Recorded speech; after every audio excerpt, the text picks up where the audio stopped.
अस्सलाम वालेकुम एवरीवन। तो अगला टॉपिक जो हम लोग स्टार्ट करने गए, मेरा अगला यूनिट जो है वो है मिस अबाउट, मतलब जाहिर है अब हम हार्मोनल डिसऑर्डर से निकल आए हैं। ये जो अब बात करेंगे वो है इम्प्लांटेशन की क्या प्रॉब्लम्स हो सकती हैं और उसमें क्या क्या डिजीजेज या क्या चीजें हैं जो हम फेस करते हैं। तो इम्प्लांटेशन के टाइम के बाद से जो प्रॉब्लम होती है उसमें सबसे इंपॉर्टेंट प्रॉब्लम है मिसकैरेज। सबसे इंपॉर्टेंट कहूँ, ये बहुत कॉमन कहूँ क्योंकि आपको पता है कि मिसकैरेजेस होना इज सो मच कॉमन कि यू मस्ट बी नोइंग कि ये क्यों हो रहा है, क्या कंडीशन होती है कि उसमें कौन सी टाइप का मिसकैरेज होता है, उसमें आपने क्या मैनेजमेंट करनी है। बहुत सिंपल है, लेकिन इसका एमसीक्यू में सिनेरियो एंड इवन एससीक्यू में सिनेरियो बहुत दफा आया करते हैं। पहली बात तो आपको ये पता हो कि मिसकैरेज और एबॉर्शन में डिफरेंस क्या होता है। तो एबॉर्शन हमेशा इंड्यूस्ड तरीके से, अगर आपने फीटस या प्रेगनेंसी को या फीटल पार्ट्स को, मतलब प्रेगनेंसी को रोका गया हो और रिमूव किया गया हो फ्रॉम द बॉडी, वो एबॉर्शन होती है। और अगर स्पॉन्टेनियसली हो जाए तो फिर वो चीज जो है वो मिसकैरेज होती है। ठीक है, तो miscarriage is something which is spontaneous and abortion is something which is induced. अच्छा, उसके बाद मिसकैरेज के लिए हम क्या क्राइटेरिया इस्तेमाल करते हैं? हम कहते हैं कि age of viability of foetus से पहले अगर फीटस और जो आपका प्रोडक्ट्स ऑफ कंसेप्शन है वो निकल आए, वो वजाइना से बाहर आ जाए, तो उसको हम मिसकैरेज कहते हैं। ठीक है, अब मैंने क्या लफ्ज इस्तेमाल किए? Age of viability of foetus. बाहर के मुल्कों में या डेवलप्ड कंट्रीज में वो एज ऑफ वायबिलिटी से मुराद होता है कि इतने वीक्स से ज्यादा की अगर प्रेगनेंसी हो जाएगी, उसके बाद अगर फीटस डिलीवर हो गया तो वो जिंदा रहने के काबिल होता है और उसके चांसेस होते हैं कि वो जिंदा रह जाएगा। बाहर के मुल्कों में या डेवलप्ड कंट्रीज की बात की जाए तो 24 weeks of gestation is called age age of viability. पहले तो आपको ये पता होना चाहिए। ठीक है, नाम से पता चल रहा है एज ऑफ वायबिलिटी का मतलब ये है कि फीटस इसके बाद अगर बाहर आ भी जाता है, नॉर्मल तो आपको पता है कि नॉर्मल इज 37 to 42 वीक्स होने चाहिए, लेकिन अगर 24 वीक्स के बाद फीटस बाहर आ भी जाता है तो चांसेस हैं कि ही कैन सर्वाइव, वो वायबल हो सकता है। 24 वीक्स से पहले अगर कभी भी आएगा तो कोई चांस नहीं है कि वो वायबल होगा। ठीक है, लेकिन हमारी जैसी जो कंट्रीज होती हैं जो कि अभी डेवलप्ड नहीं है, जहां फैसिलिटीज कम है कि प्रोवाइड की जाए बच्चों को, तो हमने जो एज ऑफ वायबिलिटी रखी हुई है वो 28 वीक्स है। ठीक है, लेकिन क्योंकि जो हमारी स्टैंडर्ड बुक्स है वो 24 वीक्स को फॉलो करती हैं, तो आपने 24 ही लिखना है। तो हम ये कहते हैं कि मिसकैरेज इज जब आपका कंसेप्शन यानी फीटस या प्रोडक्ट्स ऑफ कंसेप्शन या फिर pregnancy that ends before 24 weeks of gestation is simply called age miscarriage. ठीक है, अब देखिए ये नहीं लिखा गया कि the pregnancy that is being ended before 24 weeks of gestation, क्योंकि हम खुद नहीं करते मिसकैरेज को। ठीक है, तो that ends before 24 weeks, this is something spontaneous. पहली बात तो ये। अब आपने ये टाइप्स को बहुत अच्छे से समझ लेना, क्योंकि आपके पास ये टाइप्स ही आपने बतानी होती है मिसकैरेज की, और साथ आपने बताना होता है कि आप इसमें कैसे मैनेज करेंगे। यहीं पर सारी कहानी हमारी पूरी हो जाएगी। ठीक है, नाम से ही पता चल रहा है, सेल्फ एक्सप्लेनेटरी सी बातें। यहाँ पे 5-6 टाइप्स लिखी हुई हैं। First of all we have threatened miscarriage. Threaten हम क्या मतलब होता है? किसी चीज का खतरा होना। तो ये वो मिसकैरेज है जिसमें बहुत ज्यादा खतरा है मिसकैरेज होने का, लेकिन अभी मिसकैरेज नहीं हुआ। ठीक है, तो पेशेंट के पास जो सबसे कॉमन कंप्लेन होती है ना मिसकैरेज की, जो सबसे कॉमन होती है, वो आप खुद बताएं कि प्रेगनेंसी एक ऐसी कंडीशन है जिसमें एमेनोरिया होता है। एमेनोरिया का मतलब है कि मेंस्ट्रुअल साइकिल नहीं होती, जिसकी वजह से पेशेंट को कोई ब्लीडिंग नहीं होती, सिवाय इसके कि हमने कहा था कि इम्प्लांटेशन के टाइम पे जो थोड़ी सी ब्लीड होती है, जो कि आपकी एग्जैक्टली आफ्टर 15 डेज या 14 डेज आफ्टर द जो आपकी फर्टिलाइजेशन के बाद होती है, वो थोड़ी सी स्पॉटिंग हो सकती है, लेकिन वो बहुत स्टार्ट में होती है। उसके बाद देयर इज कंप्लीट एमेनोरिया। अगर आपकी किसी भी time during the pregnancy bleeding होती है पर vagina, that is vaginal bleeding, तो डेफिनेटली उसकी कोई ना कोई अंदर पैथोलॉजी चल रही है, या फिर हो सकता है कि वो मिसकैरेज ही हो गया हो। तो मोस्ट कॉमन प्रेजेंटेशन यही होती है कि पेशेंट की वो आती है with the complaint of vaginal bleeding and abdominal pain. Lower abdominal pen and vaginal bleeding सबसे कॉमन है। ठीक है, क्योंकि अगर उसका मिसकैरेज होगा तो जाहिर है कंसेप्ट जो प्रोडक्ट्स ऑफ कंसेप्शन और फीटस बाहर आएगा, तो जाहिर है वो ब्लीडिंग कितने प्रेजेंट होगा। अच्छा, तो अब जरा सा टाइप्स के बारे में अगर हम देखें तो अब आपने ना 2-3 चीजें जहन में रखनी होती है। एक तो ये कि पेशेंट प्रेजेंट किस तरह करेगी, किस तरह की अबॉर्शन में, क्योंकि आपके पास जब भी सिनेरियो आएगा तो जाहिर सी बात है उसमें ये लिखा होगा कि female of this years of इतनी पैरा इतनी gravida presented to you with the complaint of फलाना फलाना फलाना। ठीक है, अच्छा, तो कंप्लेन तो आपको पता होनी चाहिए। और दूसरा आपने ये देखना होता है कि क्या पेशेंट की सर्वाइकल ऑस ओपन है, सर्वाइकल ऑस क्लोज्ड है ऑन एग्जामिनेशन। उसकी रीजन ये होती है कि कुछ ऐसी चीजें होती हैं, जैसे अभी मैं आपको बताऊंगी कि इनएविटेबल में सर्वाइकल ऑस ओपन होती है। ओपन सर्वाइकल ऑस जब होगी तो इसका मतलब ये है कि अब प्रेगनेंसी किसी सूरत भी रह नहीं सकती, क्योंकि एक दफा सर्वाइकल डायलेट कर जाए, सर्विक्स डायलेट कर जाए, सर्वाइकल ऑस खुल जाए, फिर हम उसको रोक नहीं सकते कि वो अंदर रुके। प्रेगनेंसी का क्या मतलब होता है? प्रेगनेंसी का मतलब है कि सर्विक्स जब तक बंद नहीं रहेगा, क्योंकि आपको पता है कि ये देखें यहाँ पर है यूट्रस, ठीक है, ये बुरा सा बनाया, ये यूट्रस है, ये सर्विक्स है, नीचे वजाइना है। यहाँ पर आपकी इम्प्लांटेशन हुई होती है inside the uterus. Cervix during the total ये जो 9 मंथ्स का टाइम होता है इसमें क्लोज रहते हैं, तो हम कहते हैं कि सर्वाइकल ऑस रिमेन्स क्लोज्ड। सर्वाइकल ऑस का क्लोज रहना इसलिए जरूरी है ताकि प्रेगनेंसी अंदर कंटेन रहेगी। जब सर्विक्स डायलेट होता है उसका मतलब होता है कि अब डिलीवरी होने लगी है, वही है हमारे पास एक वो होती है, ये भी एक साइन होता है कि अब जो है वो डिलीवरी होने वाली है।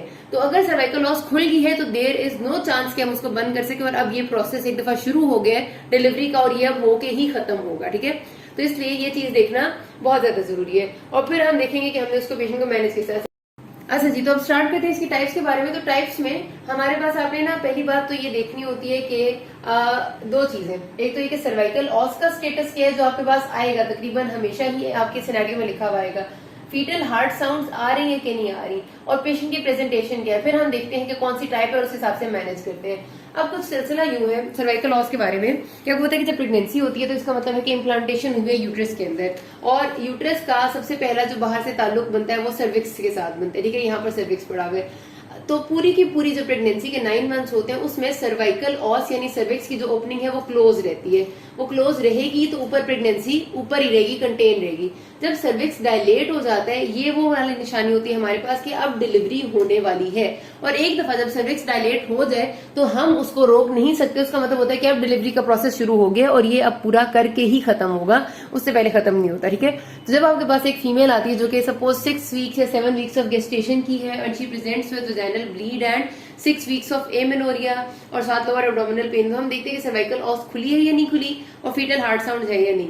अगर सपोज करते हैं पेशेंट की सर्वाइकल ऑस बंद है, बंद का मतलब है कि अभी वो नहीं खुली, और अगर प्रेगनेंसी थी तो वो ऊपर ही होगी, ठीक है, हो सकता है। फिर हम फीटल हार्ट साउंड्स चेक करते हैं। अगर हमारे पास फीटल हार्ट साउंड्स पेशेंट की नहीं आती और यूट्रस उसका हमें मिलता है, जाहिर यूट्रस भी आप अल्ट्रासाउंड करते हैं, आप यूट्रस आपको मिलता है इन लार्ज एज 6 वीक की प्रेगनेंसी, वो कहती है 6 वीक से मुझे एमेनोरिया था, उसका यानी कि मेंस्ट्रुएशन नहीं हुई थी, तो हमें पता चला कि उसका यूट्रस इतना बड़ा है जितना 6 या 8 वीक प्रेग्नेंट का होता है, 8 वीक्स कर लें, और सर्वाइकल ऑस बंद है। सर्वाइकल ऑस बंद होने के साथ साथ फीटल हार्ट साउंड्स नहीं है, पेशेंट प्रेजेंट की है कि वजाइनल ब्लीडिंग हो गई है। इसका मतलब ये है कि उसको प्रेगनेंसी थी जिसका उसे पता ही नहीं था 8 हफ्तों से, और अब उसका सर्विक्स डायलेट किया था और उसका जितना भी वजाइनल ब्लीडिंग के साथ उसका फीटस एक्सपेल आउट हो गया and she doesn't know about it, और उसका यूट्रस एनलार्ज, इसका मतलब ये है कि जाहिर प्रेगनेंसी गई थी, ठीक है। तो उसके बाद जब फीटस निकल गया तो सर्विक्स क्लोज हो गया। ये जो प्रेजेंटेशन होती है जिसमें फीमेल को पता ही नहीं चलता, इसको हम कहते हैं मिस्ड मिसकैरेज, ठीक है, जो मैंने 5th नंबर पे लिखा हुआ है। सबसे ज्यादा यही आता है, इसलिए मैंने सबसे पहले बताया है। तो इसमें क्या होगा कि फीटल हार्ट साउंड एब्सेंट होंगी। एब्सेंट का मतलब है कि फीटस ही नहीं होगा। अगर हम कई बार इसमें दो तरह से आता होता है सिनेरियो में कभी कभार वो कहते हैं कि there were no fetal heart sound, and sometime वो कहते हैं कि the uterus was empty and no foetus was found, ठीक है। यूट्रस वाज एम्प्टी, दो चीजों में फिर फर्क समझें।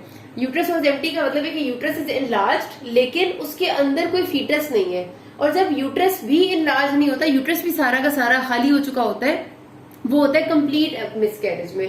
तो मिस्ड और कंप्लीट में फर्क होता है। कंप्लीट मिसकैरेज में ये होता है, इसमें भी आपका सब कुछ, एक तो ये कि कंप्लीट मिसकैरेज में फीमेल को पता होता है कि शी इज प्रेग्नेंट, ठीक है, 18 वीक्स 19 वीक्स हो सकते हैं, या फिर हो सकता है 10-15 वीक्स की आए फीमेल आपके पास, जिसका वजाइनल ब्लीड होती है, लोअर एब्डोमिनल पेन होती है, और वो पेन रिजॉल्व हो चुकी होती है, लोअर एब्डोमिनल पेन उसकी ठीक हो चुकी होती है। वजाइनल ब्लीडिंग के साथ उसका जितना भी प्रोडक्ट्स ऑफ कंसेप्शन है, ये भी इंपॉर्टेंट चीज होती है कि एक फीटस ने एक्सपेल होना है, एक प्रोडक्ट्स ऑफ कंसेप्शन है उनने भी एक्सपेल होना है। तो foetus plus products of conception सारे के सारे एक्सपेल आउट हो चुके होते हैं, और उसके बाद सर्वाइकल लॉस बंद हो जाती है। इस तरह के मिसकैरेज को हम कहते हैं कंप्लीट मिसकैरेज, ठीक है। तो इसमें जब आप देखेंगे तो आपको सर्वाइकल लॉस मिलेगी क्लोज्ड, फीटल हार्ट साउंड मिलेंगी बिल्कुल भी नहीं, और आपको मिलेगा यूट्रस एम्प्टी, बिल्कुल एम्प्टी, और इनलार्ज भी नहीं मिलेगा, ठीक है। इनलार्ज भी नहीं होगा, एम्प्टी यूट्रस होगा। पेशेंट प्रेजेंट करेगी आपके पास कि मुझे ब्लीडिंग हुई है वजाइना से एंड पेन थी जो अब ठीक हो गया, रिजॉल्व हो चुकी है, ठीक है, बिल्कुल खाली यूट्रस होता है। तो इसका मतलब होता है कि कंप्लीट मिसकैरेज हो गया। जो मिस्ड मिसकैरेज है उसमें क्या फर्क आता है, पेशेंट उसी तरह से 6-8 हफ्तों में प्रेजेंट करती है, लेकिन इसमें प्रेजेंट करेगी एमेनोरिया के साथ। ये नहीं होगा उसे पता कि मुझे पहले प्रेगनेंसी हुई थी या नहीं हुई थी, और अगर पता भी है तो मोस्ट प्रॉब्ली वो आपको बताते नहीं है, वो हमें सिनेरियो इसी तरह देते हैं कि patient presented with 6 weeks of amenorrhoea, vaginal bleeding and lower abdominal pain. ठीक है, अब इसमें क्या होता है, इसमें भी मिसकैरेज में भी सर्वाइकल लॉस क्लोज हो चुकी है। ठीक है, फीटल हार्ट साउंड्स नहीं है, या फिर दूसरे नंबर पे कहते हैं कि foetus was not present, no foetal parts were found, but uterus was enlarged for 8 weeks of pregnancy, 10 weeks pregnancy, या फिर जितना भी टाइम है। ठीक है, और फिर आपने देखना होता है कि क्या है। तो जो ऐसे वाली कंडीशन होती है जिसमें आपको ये बताएं वो सिनेरियो में कि यूट्रस एनलार्ज था, फीटस नहीं है, तो इसका मतलब है कि दिस इज मिसकैरेज। इसका मतलब ये होता है कि शायद ऐसा हो सकता है कि यूट्रस वगैरह अपनी जगह पर ही है, लेकिन सिर्फ फीटस एक्सपेल हुआ है और फीमेल को पता नहीं चला, ये मिस्ड होता है। अब ये वाला जो था, अब यहाँ पर आ जाते हैं पहले वाले पे, थ्रेटेंड में इसका मतलब है कि खतरा है। खतरे वाले में क्या होगा कि आपका सर्वाइकल ऑस अभी होगा बंद। ठीक है, ये बंद होगा तभी, अभी खतरा है और अभी मिसकैरेज हुआ नहीं है। ठीक है, इसमें सर्वाइकल ऑस क्लोज होगी, क्योंकि सर्वाइकल ऑस क्लोज का ही मतलब है कि अभी प्रेगनेंसी अंदर ही है।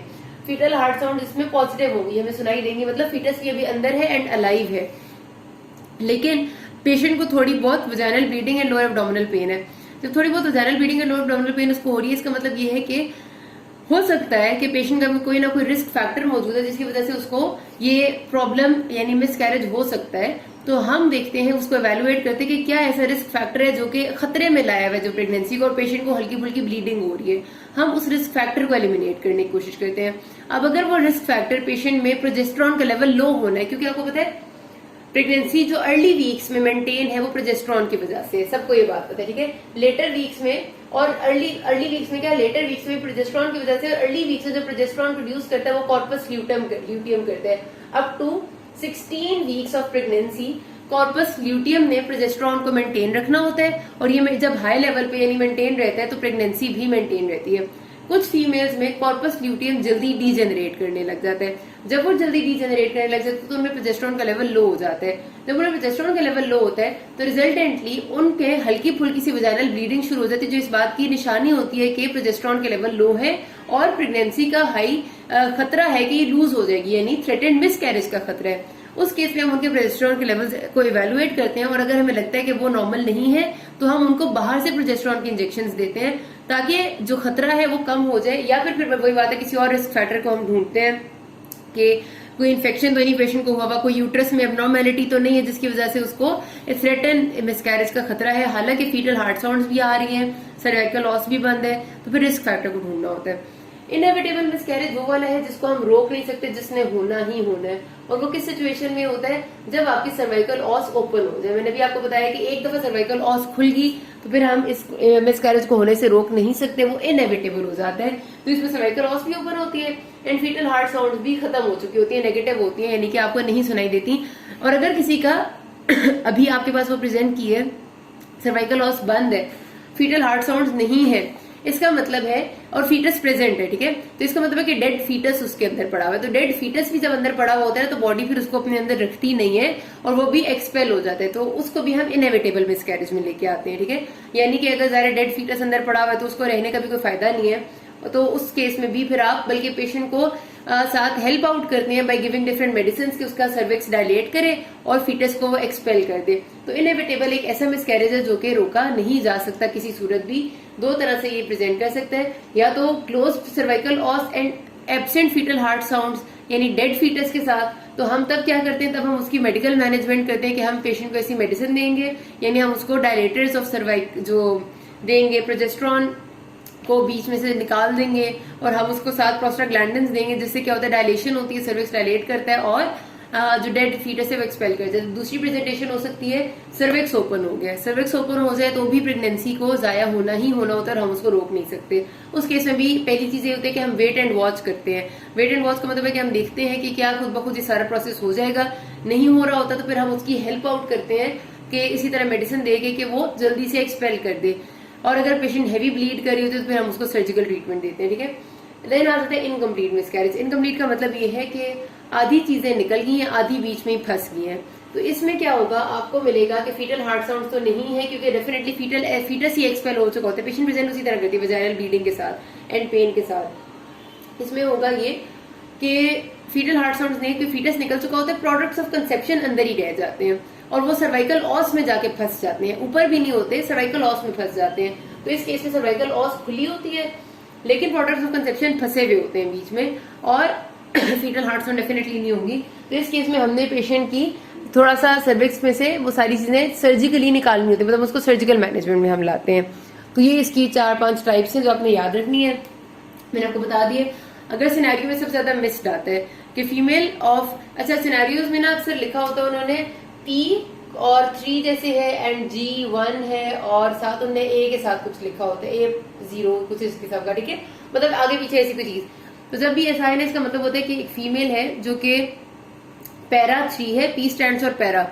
पैरा का मतलब होता है कि इससे पहले इसकी प्रीवियस कितनी दफा पैरिटी हो चुकी है, पैरिटी का मतलब है कितनी दफा बच्चे हो चुके हैं, तो 3 बच्चे हैं उसके। ग्रेविडा 1 है, ग्रेविडा 1 का मतलब होता है कि एक दफा ये प्रेग्नेंट हुई थी क्या, सॉरी हुई है, मतलब आजकल अभी उसकी करंट प्रेगनेंसी चल रही है, शी इज ग्रेविड यूट्रस है अभी उसके पास, ठीक है।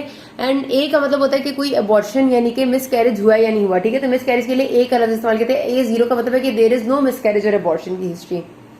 तो अगर ऐसी फीमेल आपके पास आपके लिखा हुआ आएगा कि P3G1, तो इसका मतलब है कि 3 बच्चे हैं पहले से और अभी एक और के लिए वो शी इज ग्रेविड।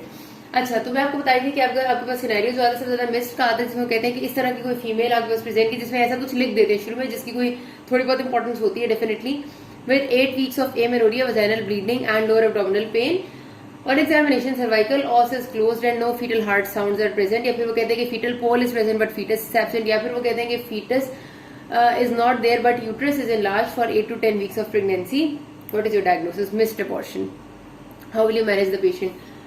पहली बात हम देखते हैं कि इसकी इन्वेस्टिगेशंस क्या होंगी एंड देन हम उसकी कॉजेज, मैनेजमेंट बता दें। अच्छा, कॉजेज क्या क्या होते हैं, मिसकैरेज होता क्यों है। मिसकैरेज की सबसे कॉमन जो कॉजेज होती है ना, ये कि फीटस में ही कोई ना कोई एब्नॉर्मैलिटी हो सकती है जिसकी वजह से मिसकैरेज हो जाता है, जो कि नेचर ने एक सिलसिला मेंटेन किया हुआ है। कई बार ऐसे बात होती है कि फीटसेस इतने ज्यादा खराब होते हैं, मतलब उनमें ऐसी क्रोमोसोमल एब्नॉर्मैलिटीज होती है कि अगर वो पैदा हो जाएंगे तो वो सारी जिंदगी के लिए उनके लिए भी बड़ी प्रॉब्लम होगी, उनके पेरेंट्स के लिए भी। तो नेचर ही ऐसे करती है, मतलब अल्लाह ताला का निजाम ऐसे है कि वो खुद ब खुद ही उनकी मिसकैरेज हो जाता है। तो क्रोमोसोमल एब्नॉर्मैलिटीज जो है ना वो सबसे ऊपर आती है जब आप मिसकैरेज की बात करते हैं, जो फीटल क्रोमोसोमल एब्नॉर्मैलिटीज है। उसके बाद आ जाते हैं फिर आपके कि कोई मेडिकल डिसऑर्डर हो सकता है, कोई एंडोक्राइनल पैथोलॉजी हो सकती है, मतलब जैसे बहुत ज्यादा डायबिटीज का होना, और इस किस्म की जो डिसऑर्डर्स अगर मदर में होंगे तो भी फीटस का मिसकैरेज होना बड़ा कॉमन है। फिर अगर मैटरनल यूट्राइन एब्नॉर्मैलिटीज है, ऐसा यूट्रस है कि वो प्रेगनेंसी को सस्टेन ही नहीं कर सकता, या कोई फाइब्रॉइड्स हुए में या कोई और मसला है तो भी हो सकता है। कोई इन्फेक्शन है जैसे टॉर्च इन्फेक्शन में भी कभी कभार मिसकैरेज हो जाया करता है।